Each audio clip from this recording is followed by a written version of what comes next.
أعوذ بالله من الشيطان الرجيم. بسم الله الرحمن الرحيم. ياسين والقرآن الحكيم إنك لمن المرسلين على صراط مستقيم تنزيل العزيز الرحيم لتنذر قوما ما أنذر آباؤهم فهم غافلون.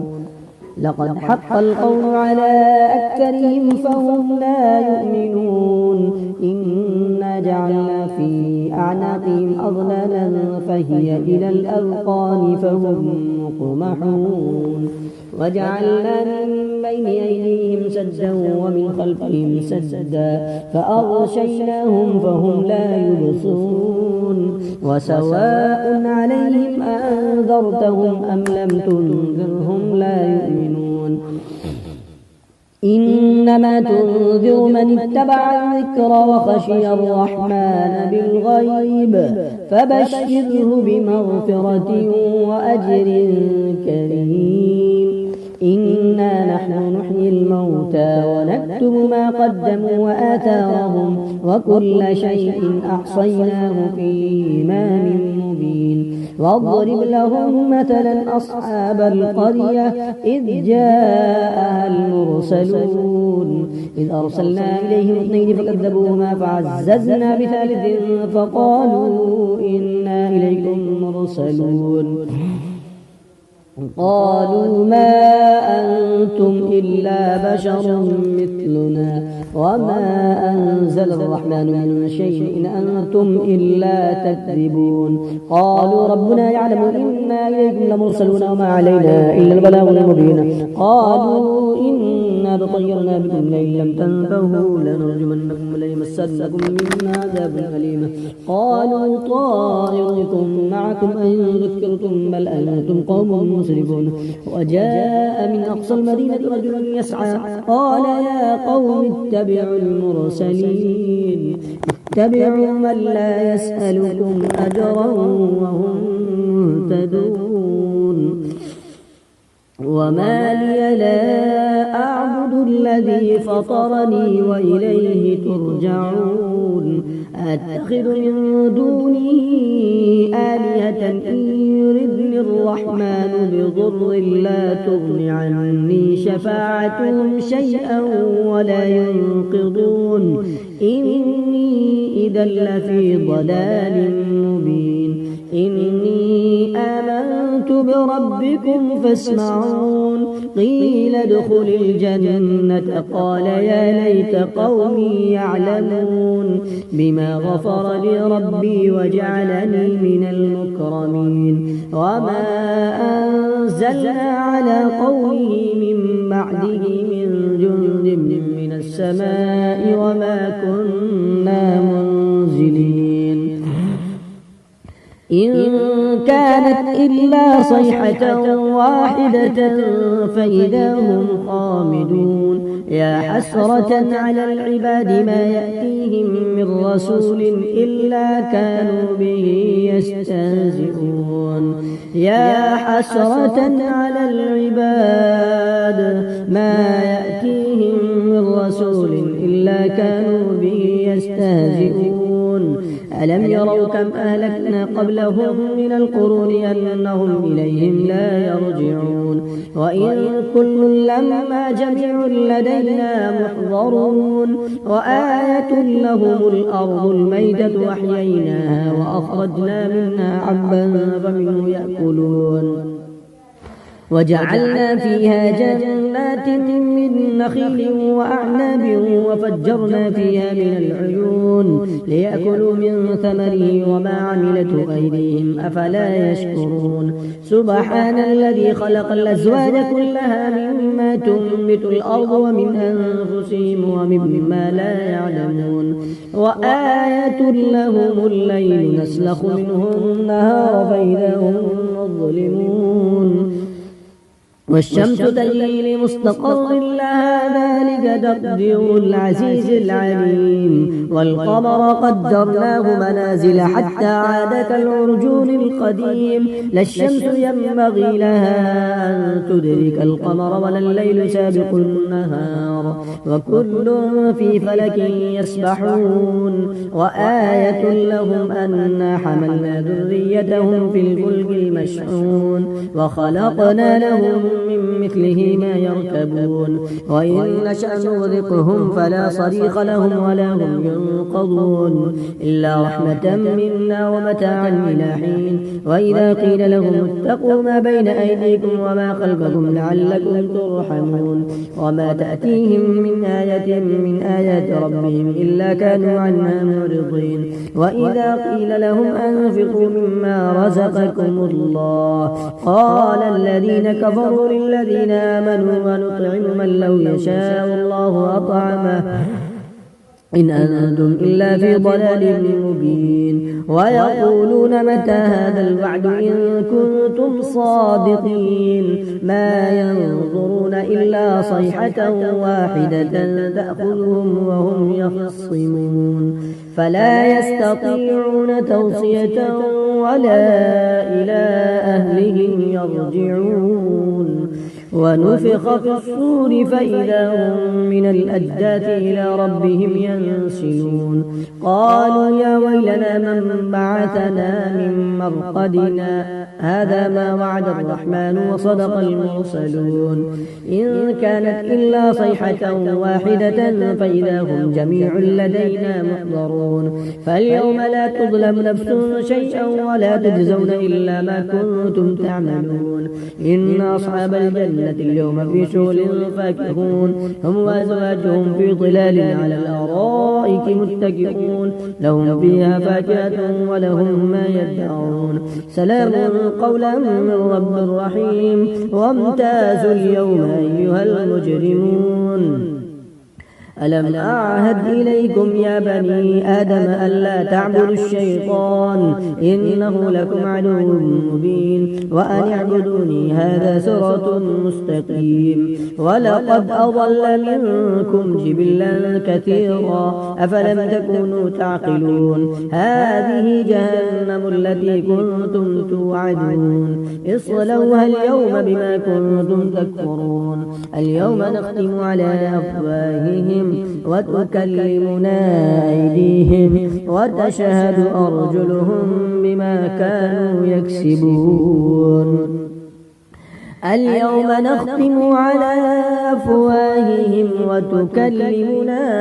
أيديهم وتشهد أرجلهم بما كانوا يكسبون ولو نشاء لطمسنا على أعينهم فاستبقوا الصراط فأنى يبصرون ولو نشاء لمسخناهم على مكانتهم فما استطاعوا مضيا ولا يرجعون ومن نعمره ننكسه في الخلق أفلا يعقلون وما علمناه الشعر وما ينبغي له إن هو إلا ذكر وقرآن مبين لينذر من كان حيا ويحق القول على الكافرين أولم يروا أنا خلقنا لهم مما عملت أيدينا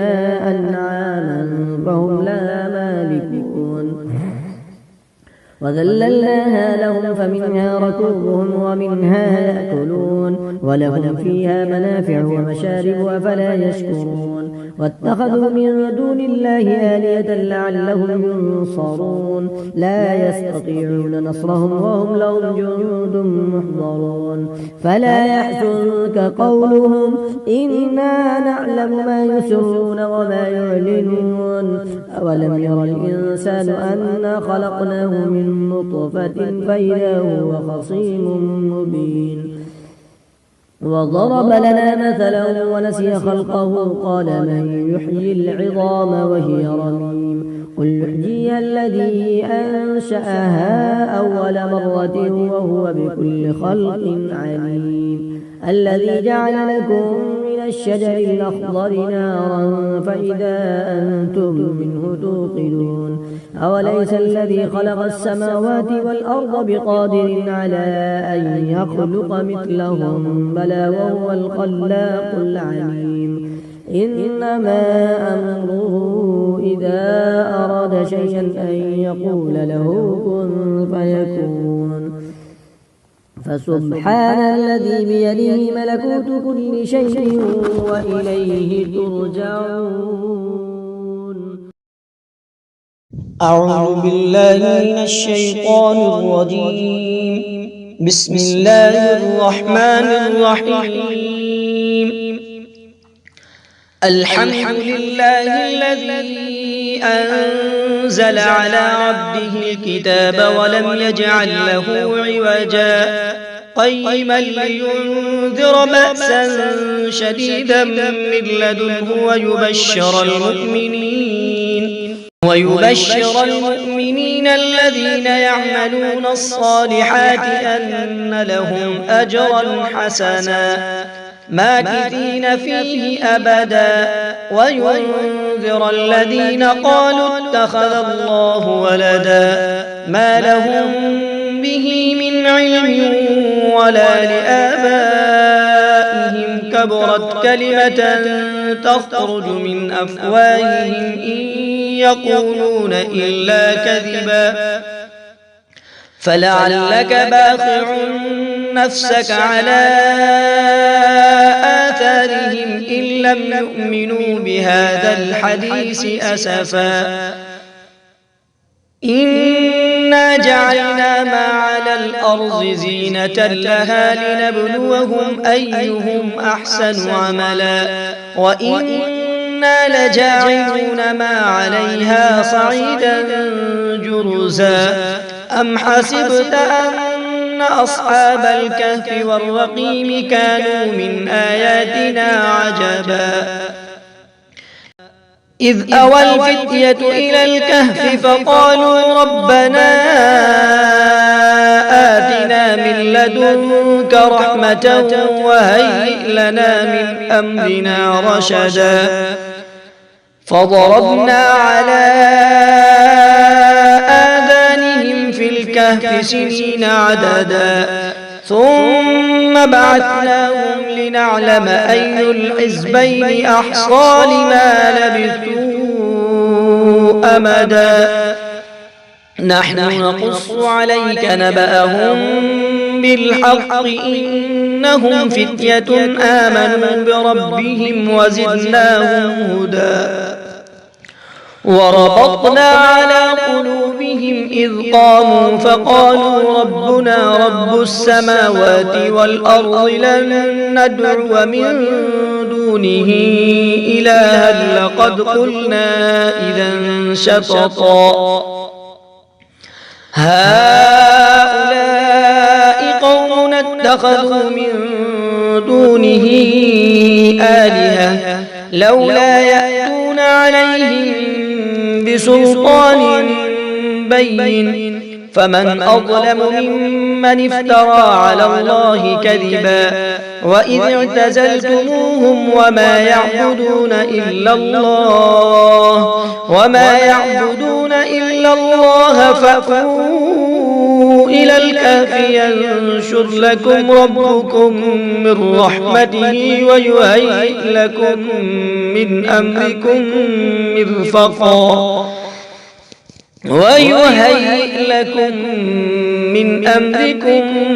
مرفقا وترى الشمس إذا طلعت تزاور عن كهفهم ذات اليمين وإذا غربت تقرضهم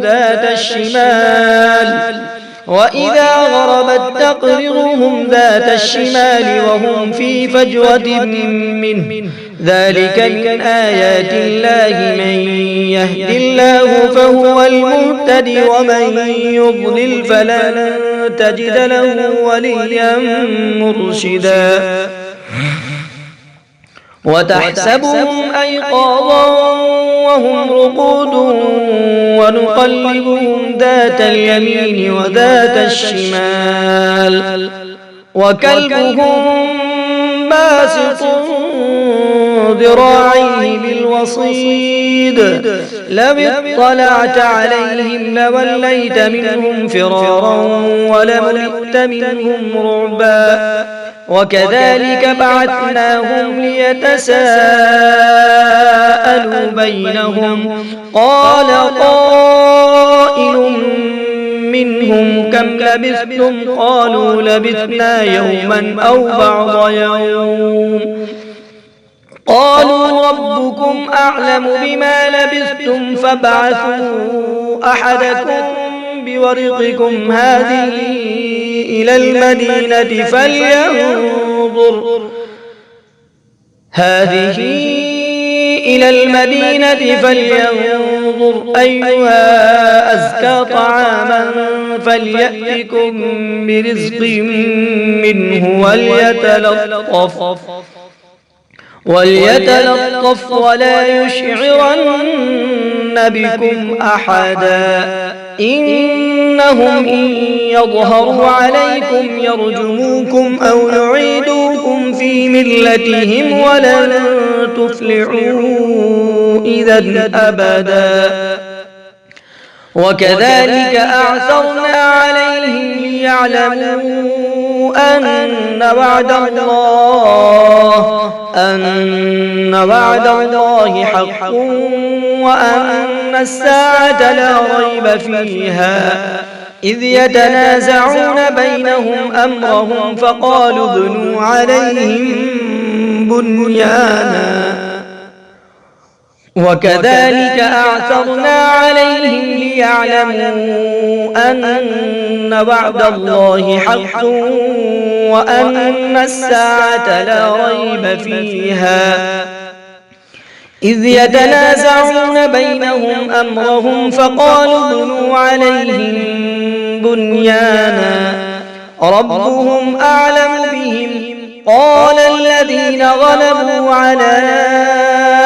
أمرهم لنتخذن عليهم مسجدا سيقولون ثلاثة رابعهم كلبهم ويقولون خمسة سادسهم كلبهم رجما بالغيب ويقولون سبعة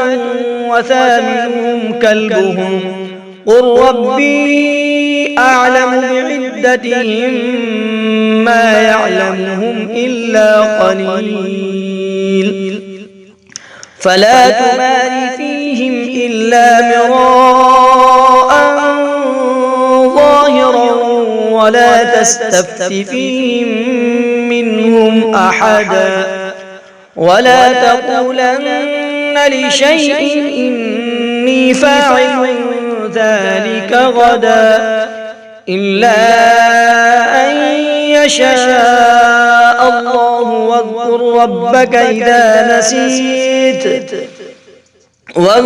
ربك إذا نسيت وقل عسى أن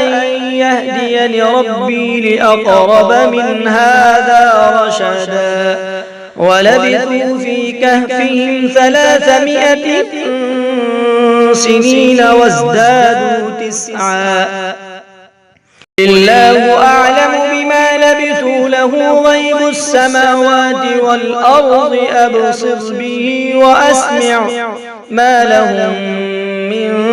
دونه من ولي ولا يشرك في حكمه أحدا واتل ما أوحي إليك من كتاب ربك لا مبدل لكلماته ولن تجد من دونه ملتحدا واصبر نفسك مع الذين يدعون ربهم بالغداة والعشي يريدون وجهه ولا تعد عيناك عنهم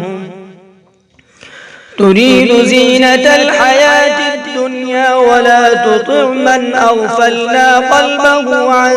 ذكرنا واتبع هواه وكان أمره فرطا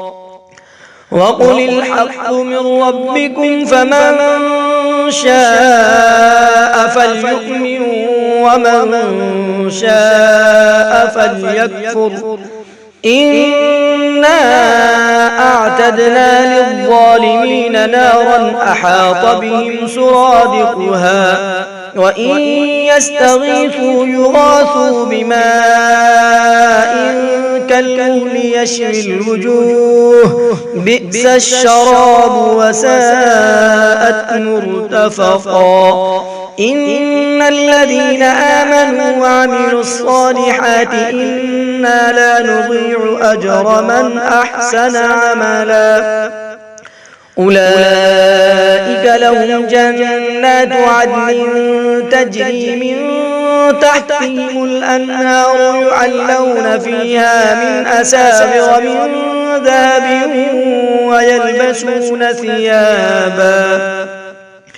ويلبسون ثيابا خضرا من سندس واستبرق متكئين فيها على الأرائك نعم الثواب وحسنت مرتفقا واضرب لهم مثل الرجلين جعلنا لأحدهما جنتين من أعناب وحففناهما بنخل وجعلنا بينهما زرعا كلتا الجنتين آتت أكلها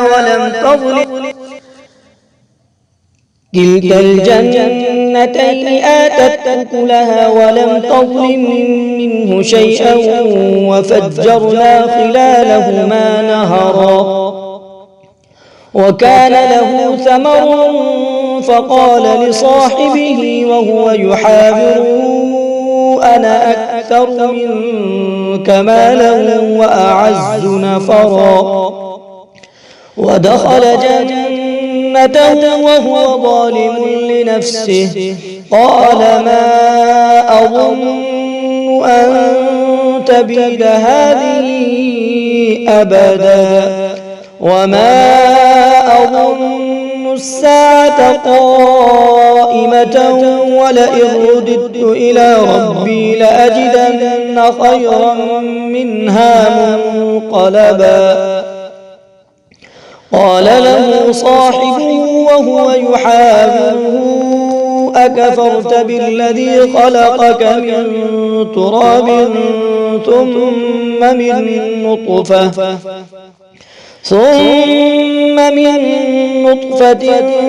ثم سواك رجلا لكن هو الله ربي ولا أشرك بربي أحدا ولولا إذ دخلت جنتك قلت ما شاء الله لا قوة إلا بالله إن ترني أنا أقل منك مالا وولدا فعسى ربي أن يؤتيني خيرا من جنتك ويرسل عليها حسبانا من السماء فتصبح صعيدا زلقا أو يصبح ماؤها غورا فلن تستطيع له طلبا وأحيط بثمره فأصبح يقلب كفيه على ما أنفق فيها وهي خاوية على عروشها ويقول يا ليتني لم أشرك بربي أحدا ولم تكن له فئة ينصرونه من دون الله وما كان منتصرا هنالك الولاية لله الحق هو خير ثوابا وخير عقبا واضرب لهم مثل الحياة الدنيا كماء إن أنزلناه من السماء فاختلط به نبات الأرض فأصبح هشيما تذروه الرياح وكان الله على كل شيء مقتدرا. المال والبنون زينة الحياة الدنيا والباقيات الصالحات خير عند ربك ثوابا وخير أملا. ويوم نسير الجبال وترى الأرض بارزة وحشرناهم فلم نغادر منهم أحدا وعرضوا على ربك صفا لقد جئتمونا كما خلقناكم أول مرة بل زعمتم أن لن نجعل لكم موعدا. ووضع الكتاب فترى المجرمين مشفقين مما فيه ويقولون يا ويلتنا ما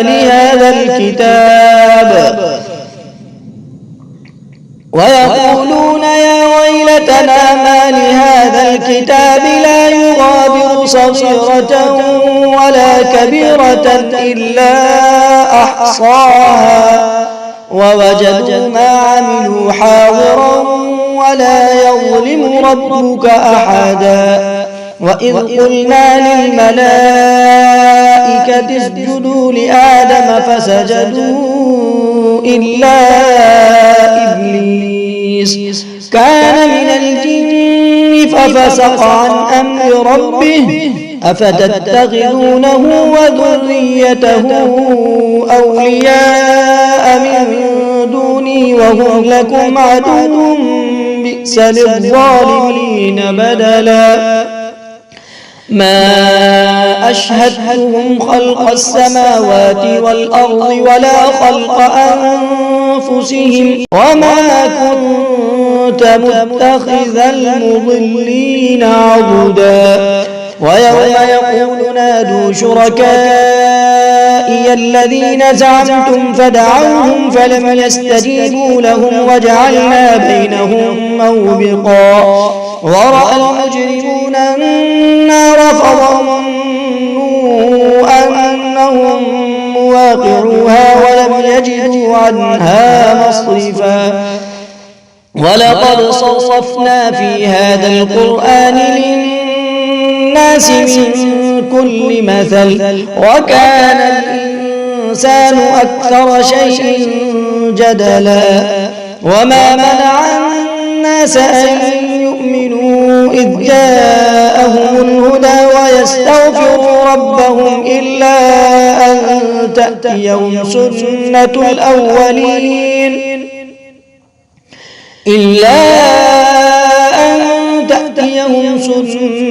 الأولين أو يأتيهم العذاب قبلا.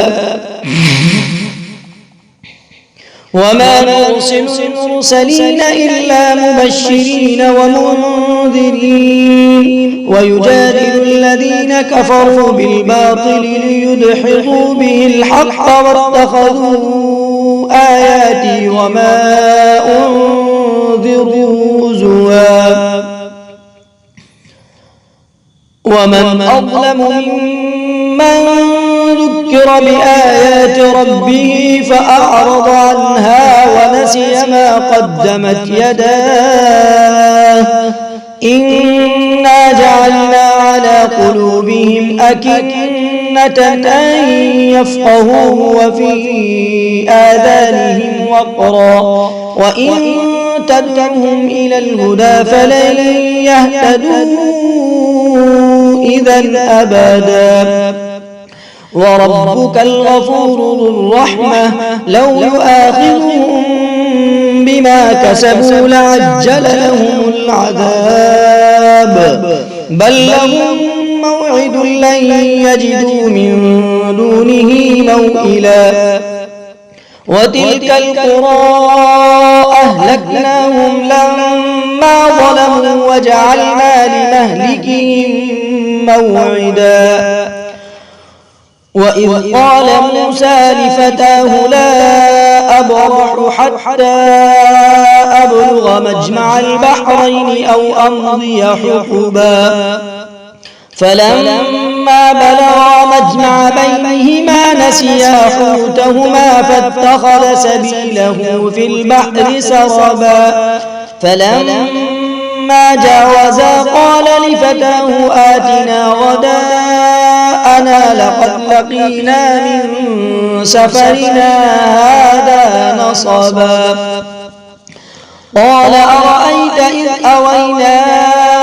إلى الصخرة فإني نسيت الحوت وما أنسانيه إلا الشيطان أن أذكره واتخذ سبيله في البحر عجبا قال ذلك ما كنا نبغي فارتدا على آثارهما قصصا فوجدا عبدا من عبادنا آتيناه رحمة من عندنا وعلمناه من لدنا علما قال له موسى هل أتبعك على أن تعلمني مما علمت رشدا قال إنك لن تستطيع معي صبرا وكيف تصبر على ما لم تحط به خبرا قال ستجدني إن شاء الله صابرا ولا أعصي لك أمرا قال فإن اتبعتني فلا تسألني عن شيء حتى أحدث لك منه ذكرا فانطلقا حتى إذا ركبا في السفينة خرقها قال أخرقتها لتغرق أهلها لقد جئت شيئا إمرا قال ألم أقل إنك لن تستطيع معي صبرا قال لا تؤاخذني بما نسيت ولا ترهقني من أمري يسرا فانطلقا حتى إذا لقيا غلاما فقتله قال أقتلت نفسا زكية بغير نفس لقد جئت شيئا نكرا قال ألم أقل لك إنك لن تستطيع معي صبرا قال إن سألتك عن شيء بعدها فلا تصاحبني قد بلغت من لدني عذرا فانطلقا حتى إذا أتيا أهل قرية استطعما أهلها فأبوا أن يضيفوهما فوجدا فيها جدارا يريد أن ينقض فأقامه قال لو شئت لاتخذت عليه أجرا قال هذا فراق بيني وبينك سأنبئك بتأويل ما لم تستطع عليه صبرا قال هذا فراق بيني وبينك سأنبئك بتأويل ما لم تستطع عليه صبرا أما السفينة فكانت لمساكين يعملون في البحر فأردت أن أعيبها وكان وراءهم ملك يأخذ كل سفينة غصبا وأما الغلام فكان أبواه مؤمنين فخشينا أن يرهقهما طغيانا وكفرا فأردنا أن يبدلهما ربهما خيرا منه زكاة وأقرب رحما وأما الجدار فكان لغلامين يتيمين في المدينة وكان تحته كنز لهما وكان أبوهما صالحا فأراد ربك أن يبلغا أشدهما ويستخرجا كنزهما رحمة من ربك وما فعلته عن أمري ذلك تأويل ما لم تسطع عليه صبرا ويسألونك عن ذي القرنين قل سأتلو عليكم منه ذكرا إنا مكنا له في الأرض وآتيناه من كل شيء سببا فأتبع سببا حتى إذا بلغ مغرب الشمس وجدها تغرب في عين حمئة ووجد عندها قوما قلنا يا ذا القرنين إما أن تعذب وإما أن تتخذ فيهم حسنا قال أما من ظلم فسوف نعذبه ثم يرد إلى ربه فيعذبه عذابا نكرا وأما من آمن وعمل صالحا فله جزاء الحسنى وسنقول له من أمرنا يسرا ثم أتبع سببا حتى إذا بلغ مطلع الشمس وجدها تطلع على قوم لم نجعل لهم من دونها سترا كذلك وقد أحطنا بما لديه خبرا ثم أتبع سببا حتى إذا بلغ بين السدين وجد من دونهما قوما لا يكادون يفقهون قولا قالوا يا ذا القرنين إن يأجوج ومأجوج مفسدون في الأرض فهل نجعل لك خرجا على أن تجعل بيننا وبينهم سدا قال ما مكنني فيه ربي خير فأعينوني بقوة أجعل بينكم وبينهم ردما آتوني زبر الحديد حتى إذا ساوى بين الصدفين قال انفخوا حتى إذا جعله نارا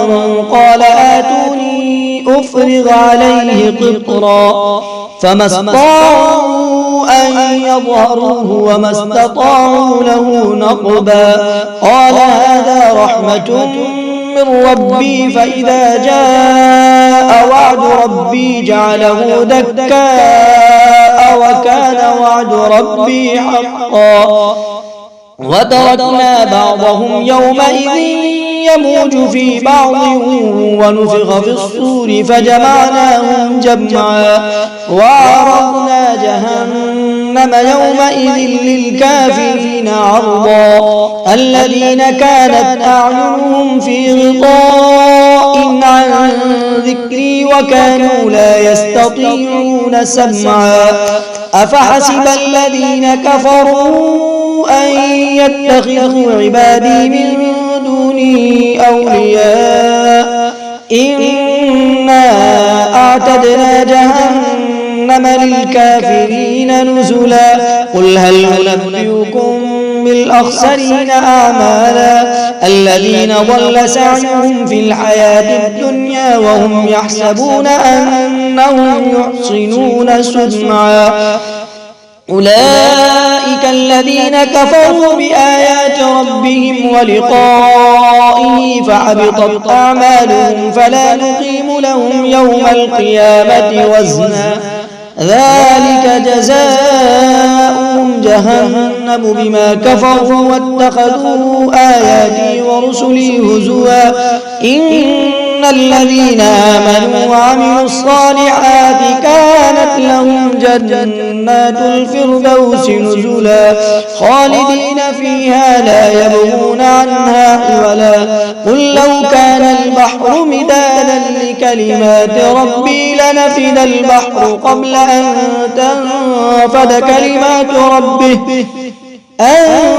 تنفد كلمات ربي ولو جئنا بمثله مددا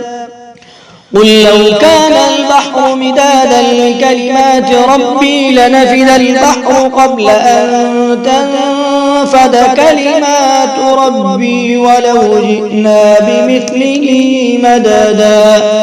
قل إنما أنا بشر مثلكم يوحى إلي أنما إلهكم إله واحد فمن كان يرجو لقاء ربه فليعمل عملا صالحا ولا يشرك بعبادة ربه أحدا.